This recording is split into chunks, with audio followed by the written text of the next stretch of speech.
So I hope that that break provided you with an opportunity to meet somebody new and continue some of the thoughtful discussions that we've started this morning. We're about ready to dive back into that conversation. Please continue to use the Slido app to submit your questions. Again, the code is M380. And we also encourage you to continue the discussions on social media with the hashtag VBHC2019. So our next panel will continue the discussion from right before the break on data. Our speakers will discuss the privacy issues that are unique when implementing technology necessary to value-based healthcare. And of course, we have a privacy true or false for you.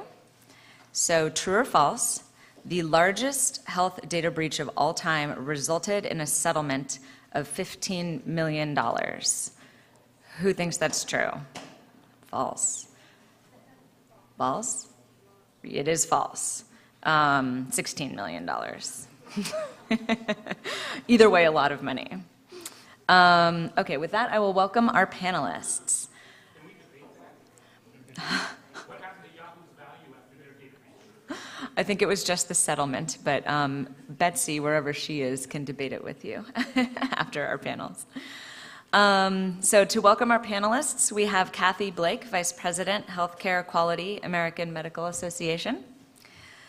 Lucia Savage, Chief Privacy and Regulatory Officer at Omada Health. Brian Williamson, Chief Privacy Officer and Associate General Counsel at Clover Health. And Elena Elkina, Partner at Aleada Consulting. Thank you very much. Is it on? Can you hear me? Okay, I think it's on. Great, thank you. Well, welcome everyone. It's good to be here.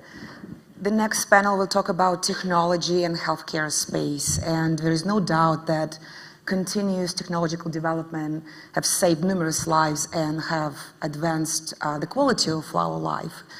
And we live in a world where everything is changing and technology is driving the change. And we have a panel today that we will discuss the benefits of technology and how it may affect the privacy of patients and also of privacy compliance professionals. And to start, just talk a little bit to set the foundation, I want to talk about just kind of like, think about electronic health records. When did it happen? Not that long time ago, right? And we're still dealing with some of the transition into the electronic healthcare records world. What else happened during the last 20, 30 years? Cloud, right? Think about cloud technology changed how healthcare is delivered to patients and how healthcare professionals operate in the industry. And nowadays, we live in a world where we have Skype calls with doctors, where robots perform surgery, where medicine is delivered by drones. So all of that, it's amazing, and it's changing how we live our life. But at the same time, let's talk about challenges it brings to the world of healthcare professionals and also patients. So the first question is for the panel is, what's some of the core challenges, privacy challenges that are facing healthcare organizations today, and how healthcare organizations are dealing with them? So I might go ahead and start from the clinician perspective. And I think you always have to look at what are the challenges if you don't have these kinds of technological assists for delivering care. I'm from New Mexico. Delivering care in a large, very rural state is difficult. Telemedicine has had a long tradition. And in fact, Project Echo, which is now used all over the world, helps to deliver care to people in the Department of Defense, Veterans Affairs hospitals, throughout rural communities with the Indian Health Service. So I think we have to always look at that balance. In terms of the obstacles, one I would say still is what I would call the rational diffusion of the new technologies. That physicians will want to know at baseline, does it work? Will it work in the patients in whom or for whose health I am responsible? They'll want to know, is it paid for? Because there are only so many things that you can do that you are not paid for that keep your practice sustainable. Value-based care and some of the new models, I think, give us some hope that we'll be able to implement new technology because it will be paid for as part of a comprehensive program. We also want to know, maybe not surprising for a room of attorneys, will I get sued? So how well do I need to understand the technology, and how well do I need to understand its proper implementation, its strengths, its weaknesses? And then later on, how do I implement it in my practice, and how can I be certain that it is updated on a reasonable schedule? So I would say, always think about the obstacles that the technology is there to solve, and then think about how you'll overcome the obstacles that the technology might create. Thank you, Kathy. Lucia? So it's interesting because Omada, like the members of the AMA, provides a healthcare service, and we are under the exact same rules as a doctor's office, but we are a tech-enabled version of that, and it doesn't happen in a building. And so I think that that is an additional domain of certainly emerging controversy, if not challenge, where the people have the supercomputers in their pockets and they don't necessarily want to go to an office for the most simple things. We haven't caught up with a reimbursement methodology for how to enable that keeps our fundamental physician infrastructure intact, but also takes advantage of these technologies to provide appropriate care when they can. And I should say the AMA and Omada have a long partnership, and the AMA is one of our customers, so we serve AMA employees. And at the same time, help the individuals seeking care using these tech-enabled tools to understand why is it legitimate health care and why is it not, social media, why is it not snake oil, why is it clinically effective? So those are challenges. Omada's embraced proving those challenges, but there's a lot of other people in the world trying to build tech-enabled healthcare tools that take a different approach.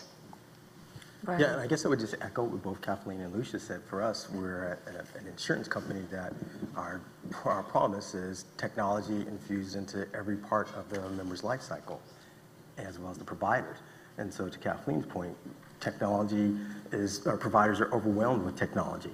And so as we come with new technology, there's confusion and obstacles to be able to integrate with existing technology and make our technology user-friendly so that they focus on driving the value that we're concerned about. And then to Lucia's point, we serve a population of senior citizens. And so not all those people are tech savvy, and trying to get them to use tools that are very unfamiliar to them, and they may even have access to the tools. Lots of our population doesn't even own a smartphone. Right? And so if you're building things on a smartphone platform, you're excluding people. Great. Well, let's dive a little bit deeper into this question. So let's say there is a new technology or emerging technology on the market, and you want to bring it to your organization. How do you integrate it? How do you bring it? Can you just walk us through the process, so at the high level?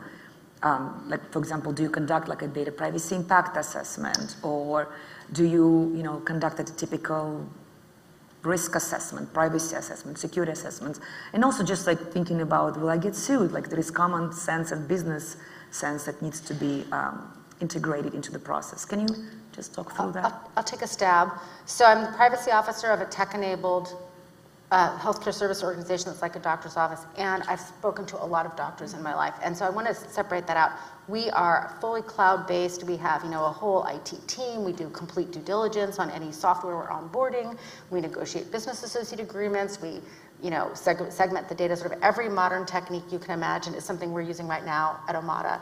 And trust me, I think it's every compliance officer's nightmares, what's going to be the thing after Slack? Right? Whatever the new thing is that you didn't know your people wanted to use and you can't quite get the protected terms you want. That being said, we don't really train our doctors to do that.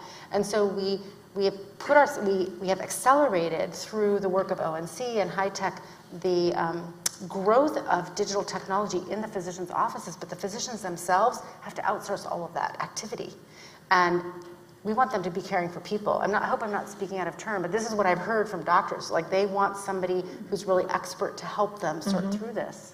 Is that right? So, yes, and I think in terms of integration of technology, so I have the scars to show it, of running a large statewide practice and being a strong advocate for implementation of our first electronic health record system.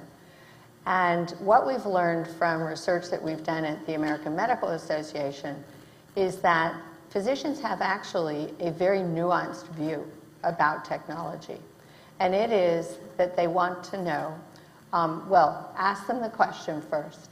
Do you want to go back to paper, fax, telephone, etc.? Resoundingly, no. But what we do want is we do want that the electronic tools, the digital tools that we deploy, work as well as they possibly can. And I think there's no question that the initial iteration of electronic health record systems did not deliver on that promise, or did not even promise to do that. They were asked to do much more than they were originally designed to do. I think we're at a next stage with all of that, of being able to say, now that we have all of this experience, what are the new capabilities that we need? And our view is that with the aging of the population, with more and more people having multiple comorbidities, there is absolutely no way that all of that care that they might need can be delivered within the four walls of the traditional doctor's office or hospital. And so if you're going to deliver it someplace, then it should be outside of the four walls. It should be ideally where the individual is, and it also puts them back at the center of the care that they receive. So we'll look at technology and say, is it going to help this person who might have a chronic condition like diabetes, like hypertension, asthma, and is it going to help them the 364 days of the year that they are not in my office? And that's part of how we will vet these systems. Yeah, and for us, as I mentioned, we're integrating technology into the entire life cycle of the provider relationship and the member relationship. And in doing so, to Kathleen and Lucia's point, we want to make the tools so that they don't detract from the provider interacting with the person. So how can you use technology to surface the right information in a user-friendly way that doesn't disrupt the natural human-to-human interaction and overwhelm with, I think you, Lucia, you mentioned, like, redundant tasks that you have to farm out to someone to manage. Maybe just to add to that, I also think that individuals as consumers of healthcare are becoming much more sophisticated.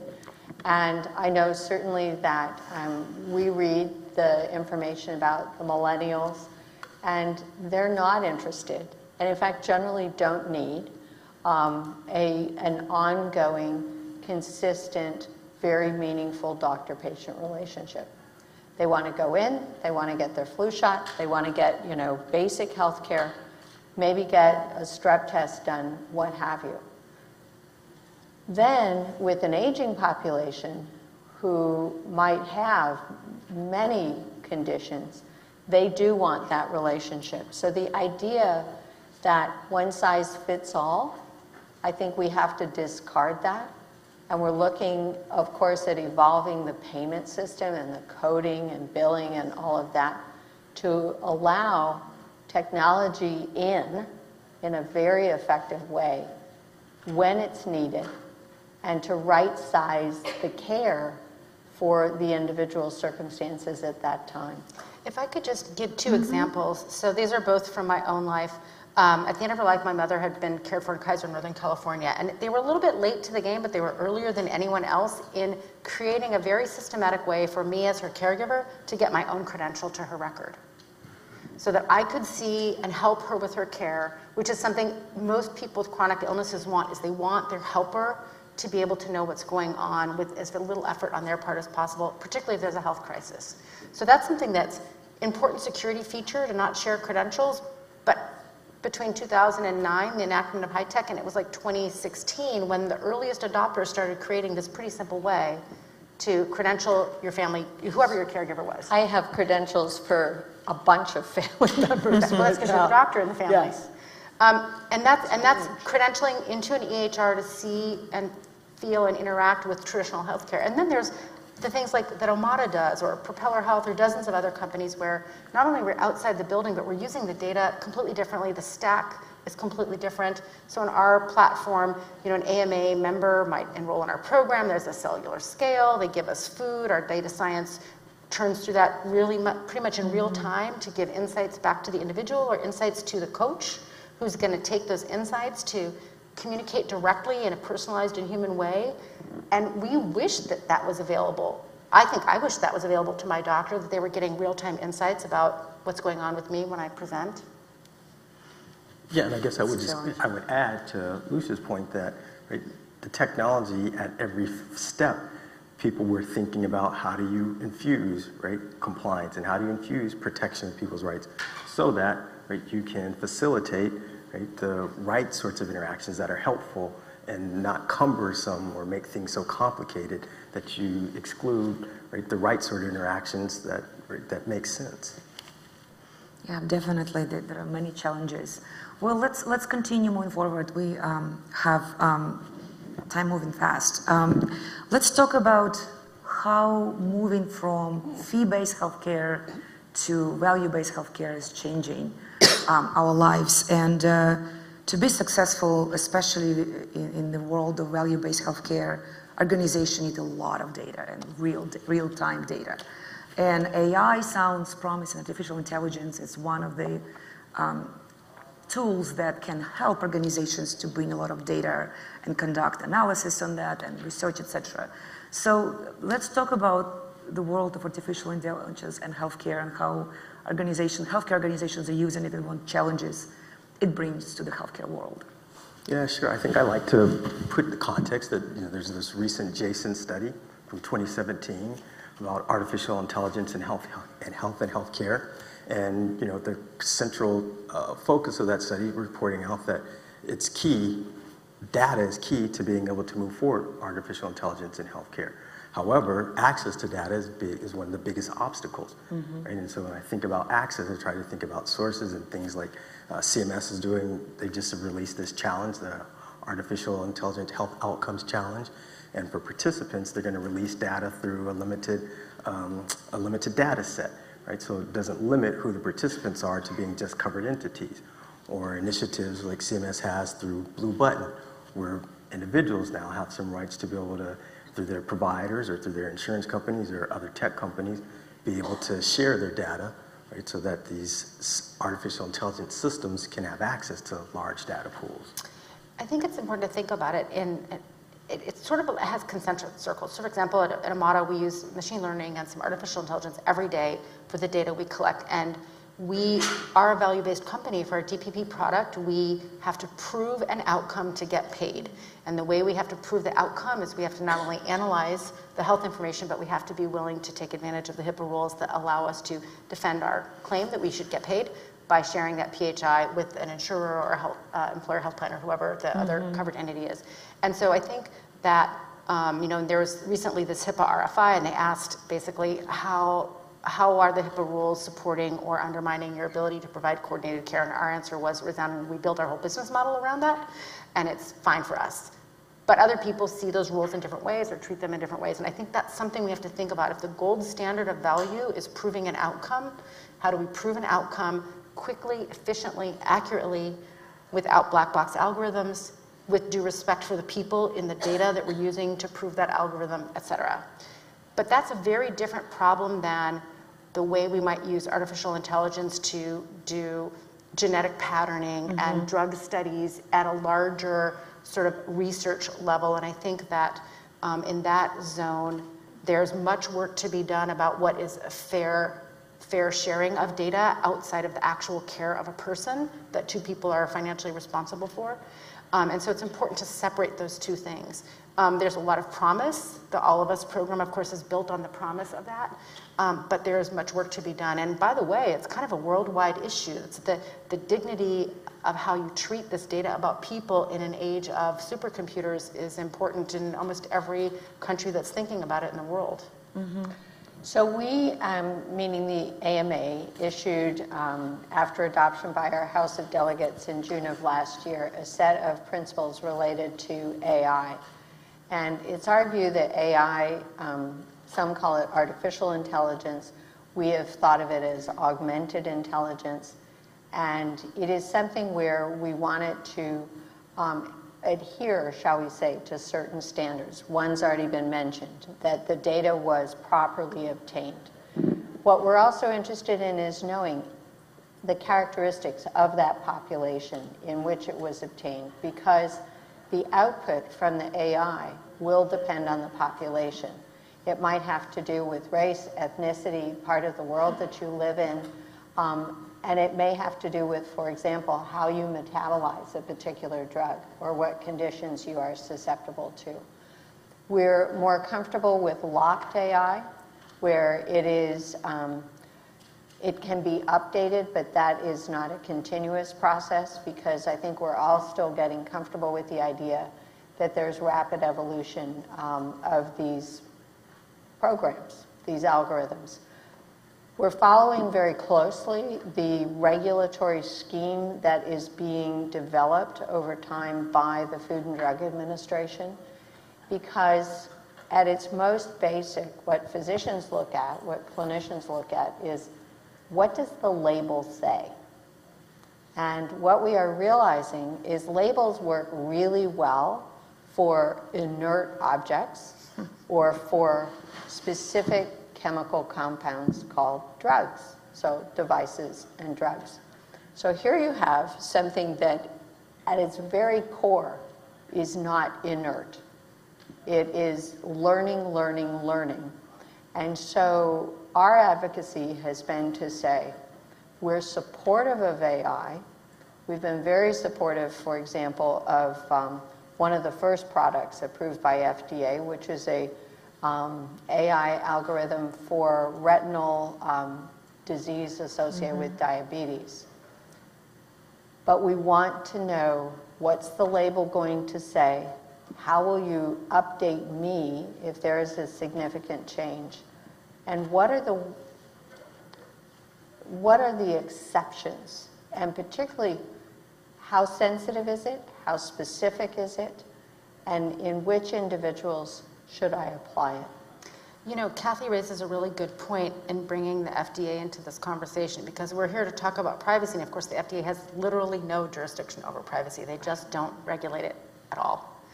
Nor do they regulate security as security. They regulate it as, is the data integrity, does the data integrity maintained because it keeps the device, for example, operating in the way it was intended within the safety parameters, but not as the concept of integrity that we think about it when we think about privacy and security.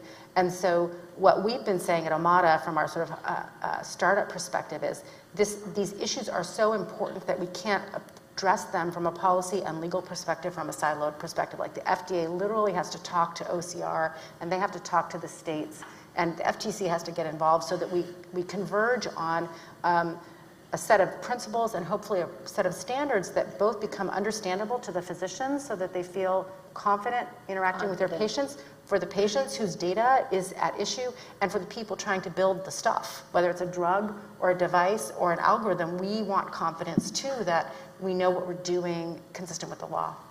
So we tried to get you guys to do that on the Health IT Policy Committee some time ago, and we were told that is another agency.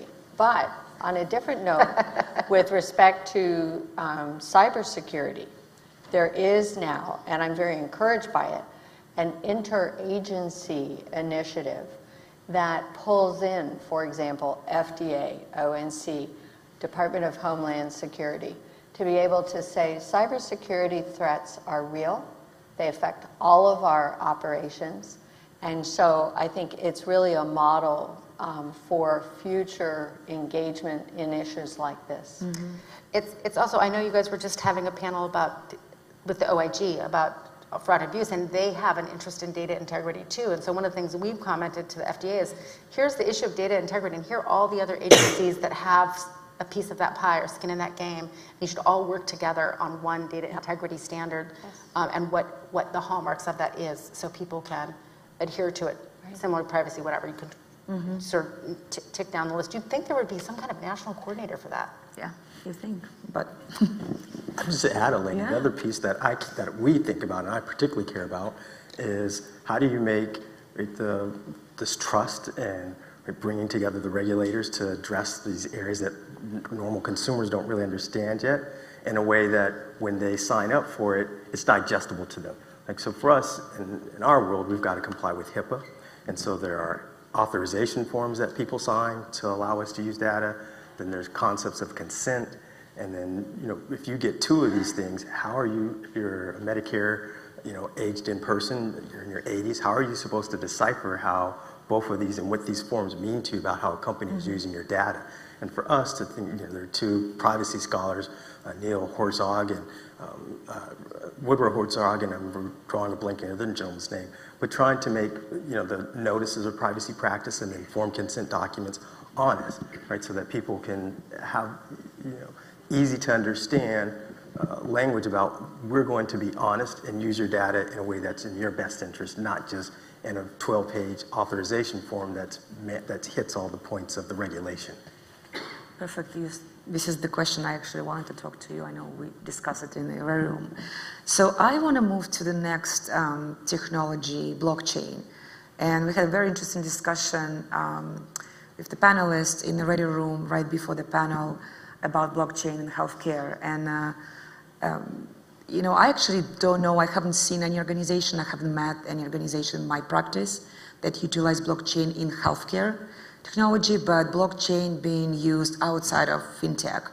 And I'm just curious if any of you heard of any organizations that are utilizing healthcare organization blockchain, and what's the experience and why are they doing this? So there's a couple of companies that are startups that sort of have blockchain-enabled private research enclaves. And then ONC did do a blockchain challenge in 2017, and I think they gave a $50,000 or $60,000 prize. I can't remember, it could be looked up. And so they have had their kind of sights on it. I will say that personally, I'm quite a skeptic of blockchain, and so is my VP of InfoSec, and we kind of laugh about it. But we come from completely different worlds, and we both think it's kind of hooey. The question hooey,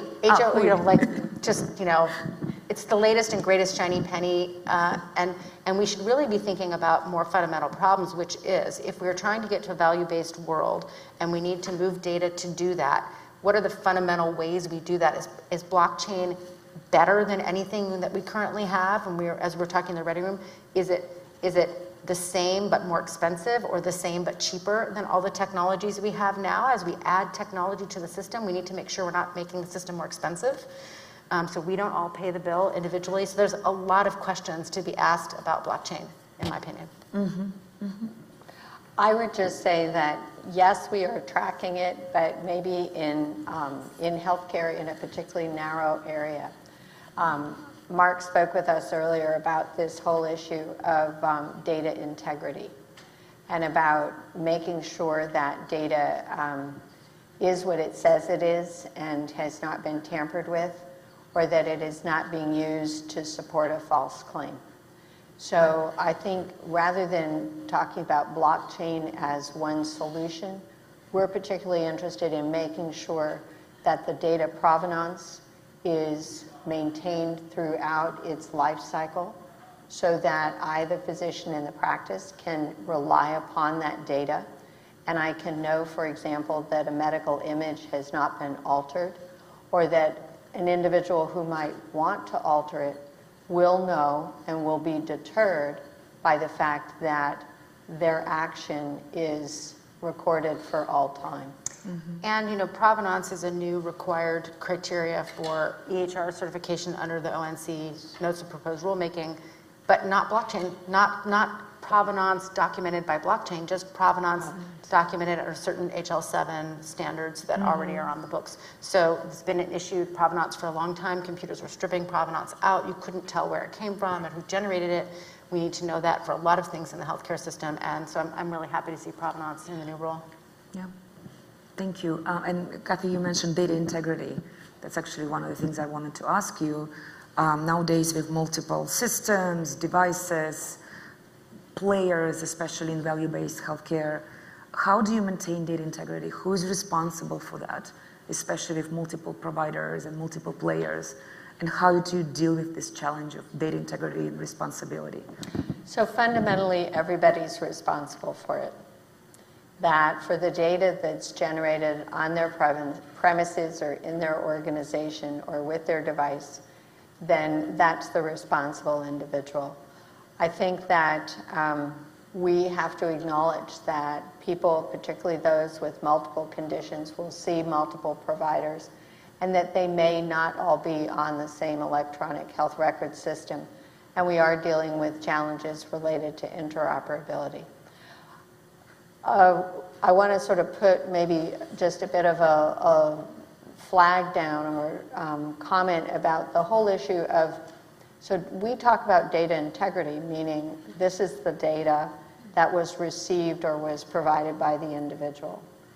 But what we also know is that there are times when individuals do not share with us, at least on first encounter, some of their health information or some of what we might call the real truth about their condition.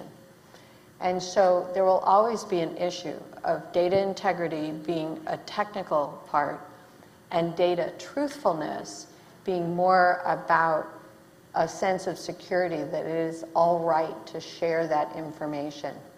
And I think we've seen more sharing with the passage of the Affordable Care Act and with the removal of the prohibitions related to pre-existing conditions or being priced out of the market, things like that. And we would be very remorseful if that was reversed, because then the data truthfulness, I think, will drop back to what it used to be. Kathy raises a super important point. So many years ago, and I think it's still in the books but not enacted, there was a law in California that you could not fax the results of a PAP exam without the individual's consent, faxing, because there's such a high rate of false positives, and a bad PAP smear, I'm saying this to all the women in the house, was a reason to be excluded from your insurance. Right. Literally just one bad false positive. And I worked with clients who had that happen to them. And I think that law is still in the books, but we kind of have moved beyond it. Right. But it's a great illustration of the fact that we have engendered trust by removing the penalties for honesty that used to kind of permeate the healthcare system. And we have to think about that both as we look at whatever iteration of healthcare reform they're discussing in DC, but also as we think about what is the relationship of health privacy to the rest of the privacy in our ecosystem, right? Somebody posted on Twitter, you know, what if I buy X, Y, and Z in the store? You don't know why I'm going to consume it, whatever bad food it is, a case of Twinkies, I don't know, but you know that I bought it, right? And is that becomes something that becomes a factor in your healthcare decision making?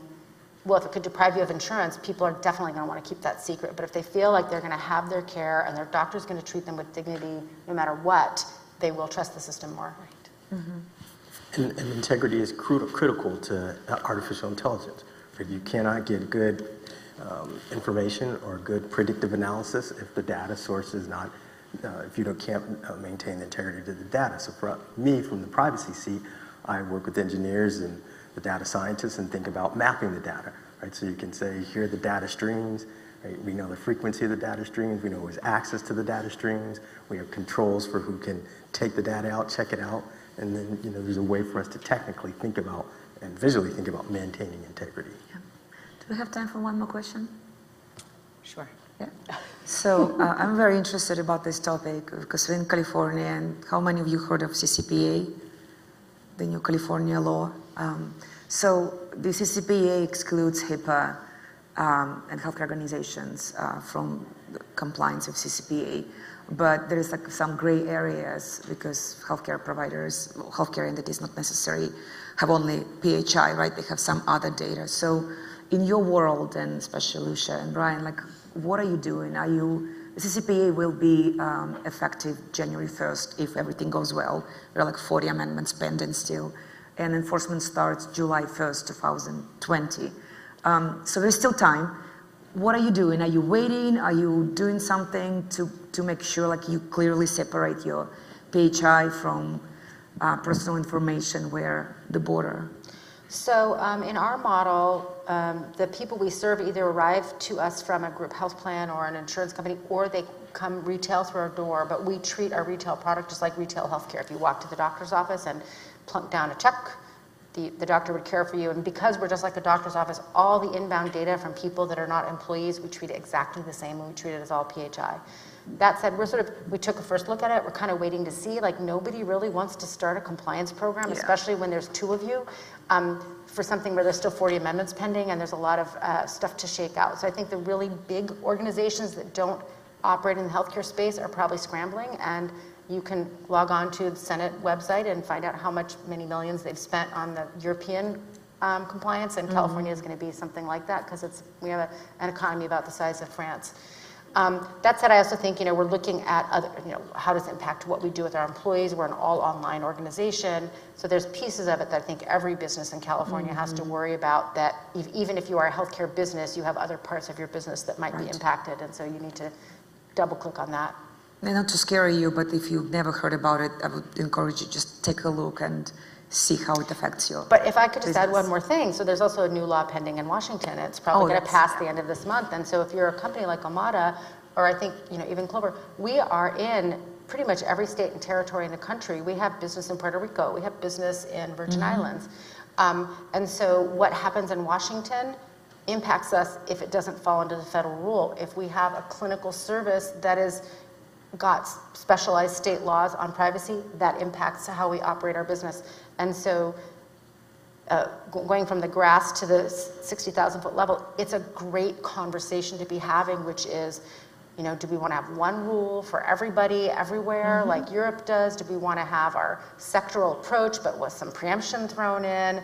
How strong is the preemption? How strong are the protections for all these conditions for which there are already state laws? Like, it's a very important debate, and I would really encourage people to catch up on it in the trades and let your representatives know what you think about it, whether it's your businesses or your personal life. It's super important to get involved in that debate. It's going to impact all of us. Thank you. I know we're out of time, right? Okay. Yeah, I think we'll ask one audience question, just because I like encouraging you all to ask your questions. And so quickly, with just a couple minutes left, what unique privacy concerns should payers be aware of when partnering with mobile health and telehealth companies for managing health outcomes of enrollees? So being one of those companies, I think I have this conversation at least twice a week, how we're like a doctor's office, not like a social media platform, and how that also, we bill with claims, we do everything just like a regular health company. So that's a conversation we're having all the time. So I would say, don't assume that software means SaaS vendor.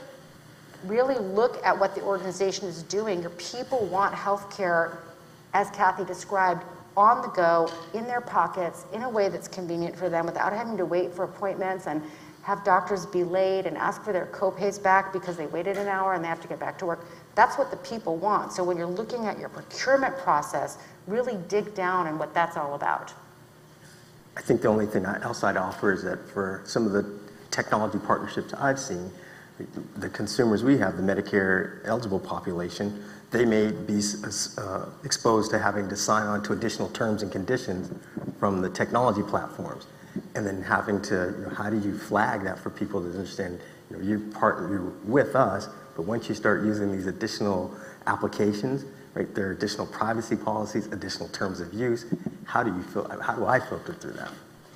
I would just ask in this room, probably all of you have stayed in a hotel or flown on an airplane. How many of you read every line of the permission to use the terms of use on those agreements? And I will be the first to say, I don't either. But that's part of what we're dealing with, is that there's the legal version of this stuff, and then there's the human readable, understandable version that I think we would all like to see. Mm-hmm. Great. Well, thank you very much for those answers, and we really appreciated having you today.